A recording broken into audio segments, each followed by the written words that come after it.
Welcome, one and all. Today, I have the great pleasure of speaking with Dr. Phoebe Wynn-Pope, a professional colleague, a friend, and someone who I personally greatly admire. A little more of a formal introduction, Phoebe, if you don't mind, if you can put up with it.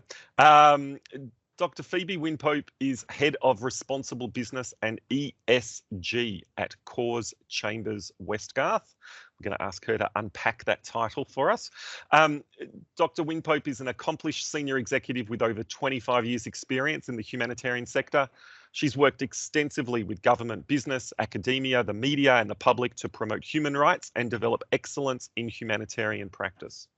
She currently advises clients on the broader business and human rights impacts of their operations and assists them to consider the value to be gained by adopting a human rights framework when assessing risks and opportunities. Phoebe has represented organisations at the United Nations, was a founding director of the Humanitarian Advisory Group, a social enterprise committed to delivering excellence in the humanitarian sector. It doesn't stop there. She was also Director of International Humanitarian Law and a member of the leadership team of Australian Red Cross, Director at Care Australia and a member of various other industry and advisory boards of academic centres. Phoebe is also a graduate member of the Australian Institute of Company Directors. All right, did I get that right? Did I miss anything, Phoebe? No, I think that's more than enough. All right. Well, so help us understand what it is you do in your day-to-day job. Head of Responsible Business at ESG at Corrs Chambers Westgarth. Can you unpack that for us just a little bit?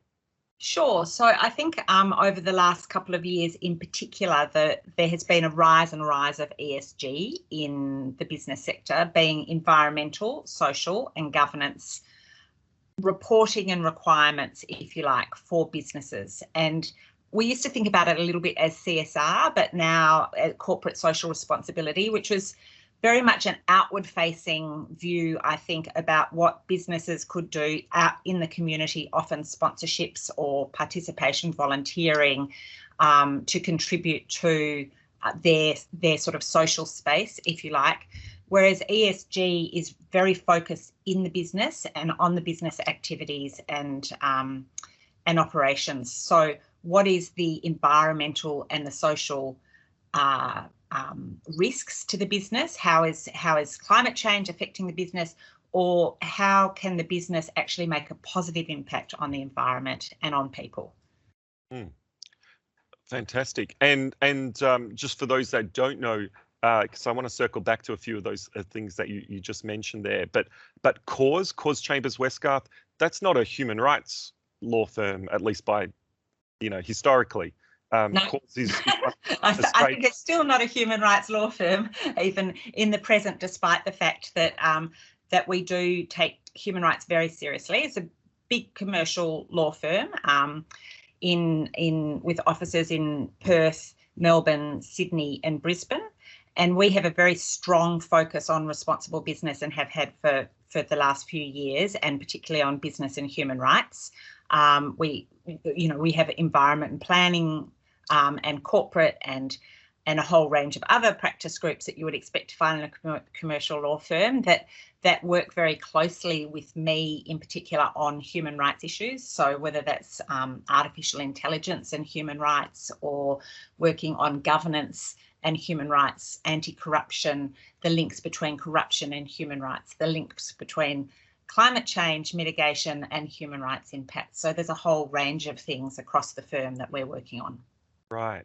So human rights is this major umbrella, but it does bring some of those threads together. Fantastic, and all to service corporate clients primarily. I just think that's really important to sort of nail down. You're not doing this. You're a client-driven commercial law firm. Yep, we are. Yep. Yeah. So the business implementation of business and human rights. So if we sort of think about what that looks like in terms of how a business is thinking about human rights, and there's two ways. So I have three hats. So from the business point of view, it's how do I as a business mitigate human rights risks that my organisation might have. So this might mean how do I make sure I create good, safe and workplaces. So we address work health and safety. We ensure we have strong codes of conduct, that our supply chains due diligence is good, that we might have a range of measures in place to make sure that our business activities are being conducted in a way that prevents harms to people. And then the flip side of that is, how do I build my business and my operations and activities in a way that actually makes a positive contribution to human rights, like enhances human rights? And that's a slightly different mindset and a different way of thinking about human rights in business. And then with my human rights hat on, with my human rights advocates hat on, which I still have, even though I'm working in a big commercial law firm, is how do we maximise the benefit to society of good, strong, thriving, viable businesses that provide employment, they provide development, they build wealth, while ensuring that while all of that's happening, that human rights are being respected. Fantastic. Yeah, you've got a full plate there, Phoebe.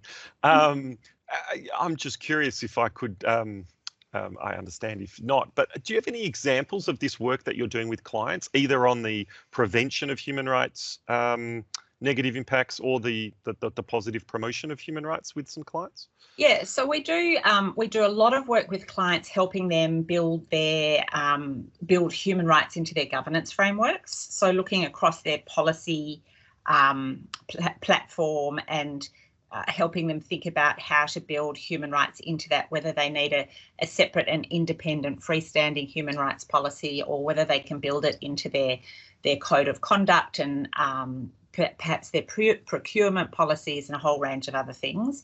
So that's sort of at the policy level, and helping build due diligence, supply chain due diligence and human rights due diligence processes and practices into the business and across the business. So we do quite a lot of that sort of work with a big range of different clients. And then we've been working on some really interesting matters recently. One was an investigation into an allegation about child labour and mercury poisoning in artisanal mines. So we were invited in to actually carry out that investigation right back to the artisanal mine and what that looked like, and then looking at that, if that was in place, why didn't they know that was in place? What policies, what due diligence did they have? Was it good enough? What policies did they need to put in place to protect against that? What frameworks should they use? So things like the OECD guidance, the UN guidance on business and human rights, how can they build that across their business? So that was a big job and very interesting. We've done. Sorry. And there's appetite from your clients. This work is generated, I suspect. You said you have that human rights advocate hat on. Yeah. You're promoting human rights in Australian corporate culture and the environment, but it's also being driven by the companies themselves. Like, is there an appetite to have this human rights and business conversation? I to be honest, I wouldn't want to oversell it. Okay. So it's a mixture. So that particular piece of work was done because there was an allegation in the media, and the business didn't have much choice to do a really thorough investigation. But then as we get in the door and start talking about it, they go, oh, I really need to do this. We find that there's quite a spectrum of commitment and due diligence around human rights. Obviously, when something goes wrong and we come in and help businesses to kind of sort out what's gone wrong, at that point, people realise the value of getting this right at the front end. We've been doing a lot of modern slavery work. I think we'll touch upon that a bit later, with clients, and always promoting to do broader human rights due diligence instead of just modern slavery due diligence on supply chains and operations. And that receives probably 50-50 kind of amount of enthusiasm. Often it's resource driven. People think that it's hard to do this, that it's expensive, that they need additional resources, that they don't have human rights expertise.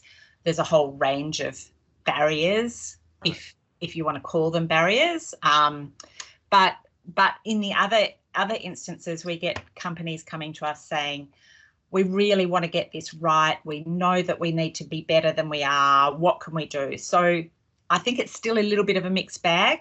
I don't want the students to feel like every business is just embracing human rights and it's the new horizon. It's not quite that good yet, but there's a range of measures that are making it more and more imperative for business to think about it. And speaking of that, you alluded to it earlier, sort of this transition in corporate speak from CSR, corporate social responsibility, now to business and human rights. Is there something specific about business and human rights, that framing, that you think adds value to the conversation about business's relationship with society? I think that the framing of business and human rights is interesting because, we know that human rights really are obligations on states, right? And businesses don't have those legal obligations per se, except in a whole range of things. So to me, the framing of business and human rights is really a great way to open a conversation, because a lot of people will say, well, which human rights are you talking about? And which is always slightly alarming. Like you can just pick one or two that you like. And then other people say, well, we don't do human rights. And you say, but don't you have a code of conduct? And don't you have, policies against discrimination in the workplace and or sexual harassment in the workplace? And they go, yeah, of course we have those. We have to have those. I said, well, they're all human rights issues. So you are doing human rights. And so it's quite helpful then to be able to start to have that conversation. Yeah, fantastic. And I mean, you mentioned it's a mixed bag in terms of the appetite. You also mentioned that adverse media can sometimes drive some of that corporate interest in human rights. Are there other drivers? Is it legislation? Is it changing corporate culture? Can you put your finger on sort of what are the drivers of this growing interest, can we say, in human rights? I think there's a lot of different drivers. And I mentioned earlier this perfect storm around ESG. So it's human rights, but also the environmental thing. And there's investors. So a couple of years ago, Larry Fink, who's the CEO of BlackRock, which is one of the biggest investing companies in the whole world, and his annual CEO letter to CEO is quite a marker for the market. It comes out in January each year, and his students should have a read. But a couple of years ago, he talked about business and purpose and profit being linked, and that if a company had a purpose that was higher than itself, that those companies that were thinking about their place in the world were often more profitable and sustainable. So that sort of started at that time. I'm getting to the drivers as an investor. That started and has really built that conversation around sustainability and the role of sustainability and what businesses need to do. Then we had COVID hit. We've had the #MeToo movement. We've had Black Lives Matter.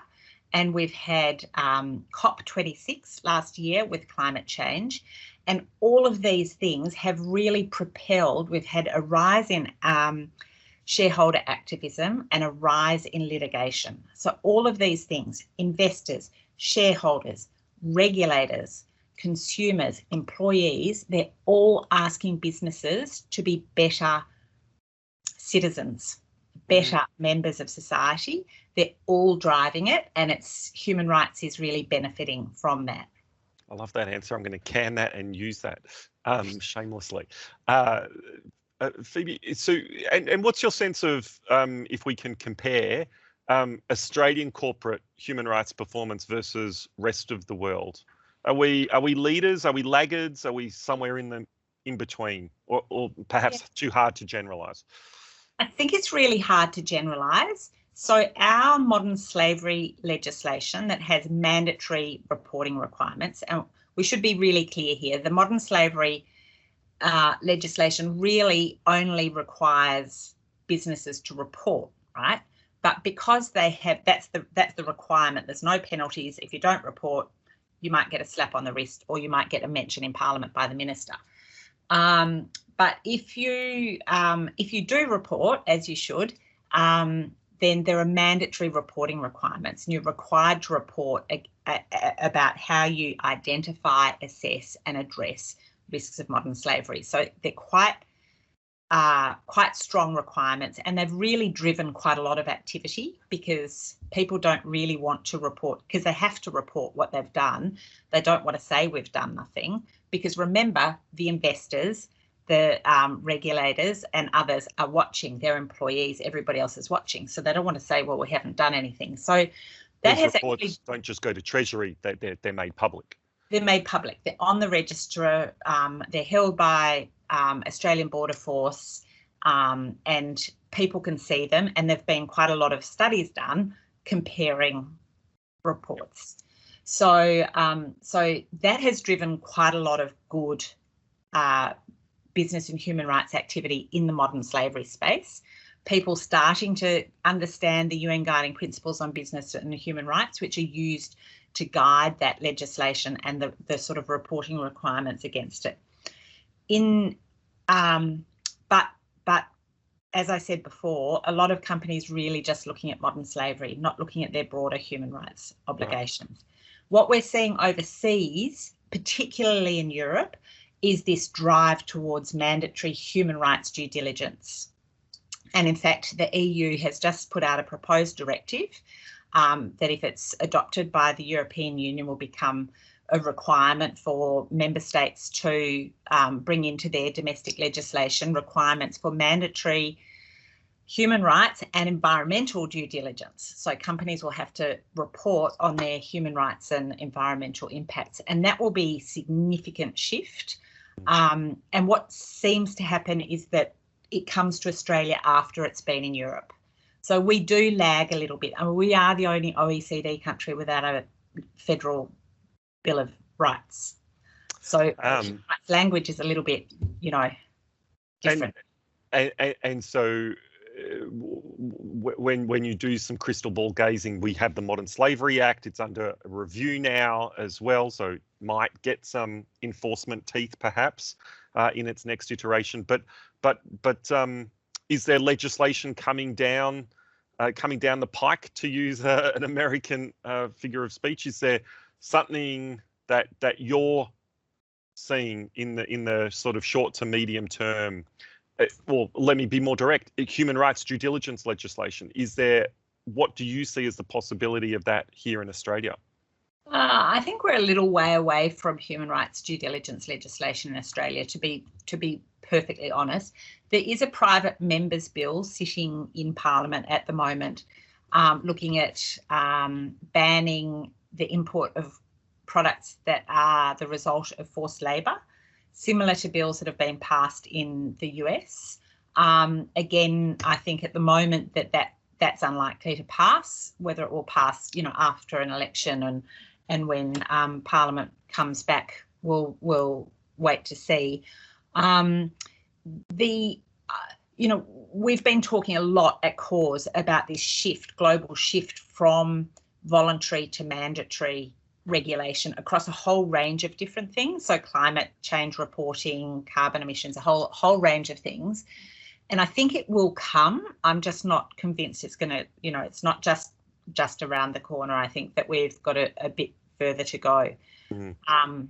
But I think that the European situation, and for large businesses that are operating internationally across borders, they will probably have to be doing something to meet the requirements of the different jurisdictions that they operate in. And so that will kind of lift the bar, even if it's not mandatory in Australia.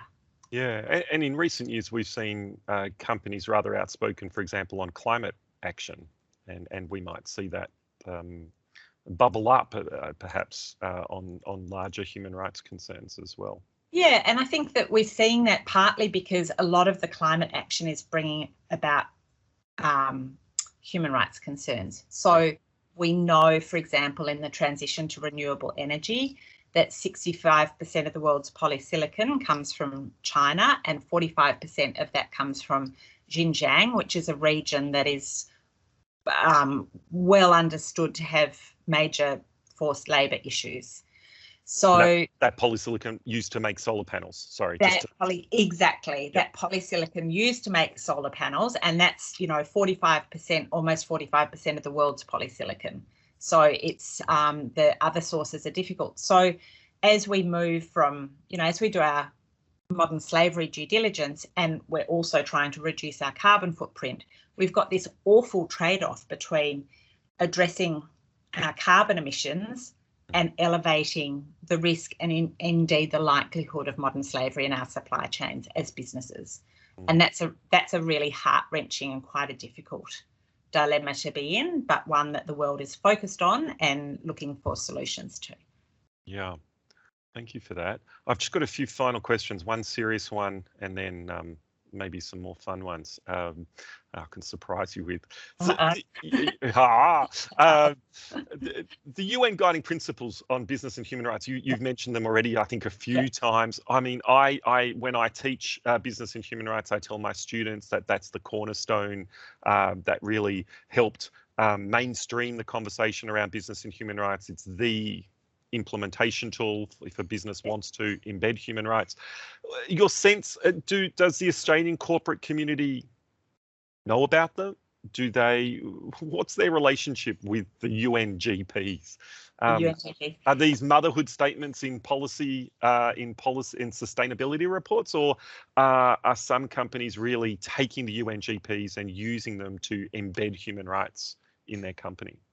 Yeah, I think some companies are doing that, and the UNGPs provide a really useful frame for what needs to be done. It tells us that we need a human rights policy. It tells us we need a human rights due diligence process to do that sort of act of identifying and preventing and mitigating against human rights harms. And it tells us we need to have processes for remediation, and that our staff and our suppliers and our communities should have a means of, making complaints and raising concerns. So it tells us what we need to put in place. I think the proof is in the pudding in terms of that all sounds fairly easy, but how can you get that implementation right down? And we've seen businesses that have got really great ratings on the corporate human rights benchmark have catastrophic human rights failures. And so you sort of say, well, how do we really know and embed the principles? And I think it goes a little bit deeper in terms of the way people think about human rights. Cool, thank you. Just transitioning with my teacher hat on, I wonder, Phoebe, you're one of the leaders of business and human rights in Australia and in the world in terms of doing business and human rights. I wonder, are there careers in business and human rights? And what advice would you give to university students, for example, that want to follow in your footsteps?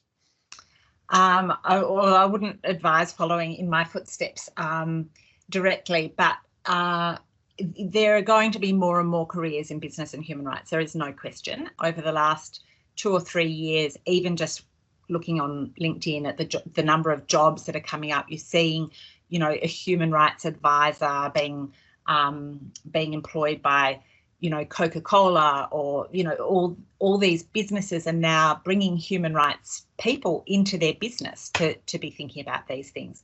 So there are definitely going to be business and human rights opportunities in the future, without a doubt, and more of them. I think it's an increasing space.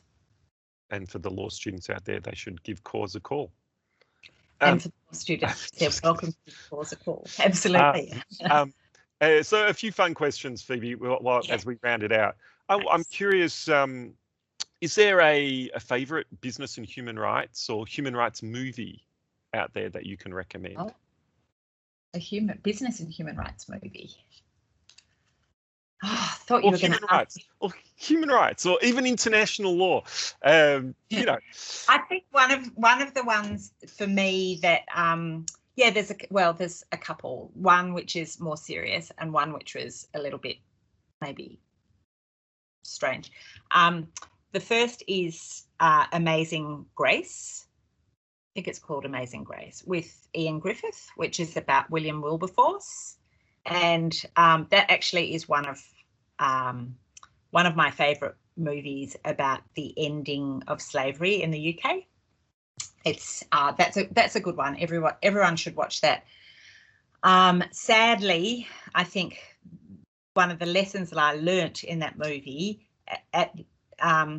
is that the business and the financial drivers for human rights are often more powerful than the moral drivers for human rights. But anyway, that's a discussion for another day. So that was one. I think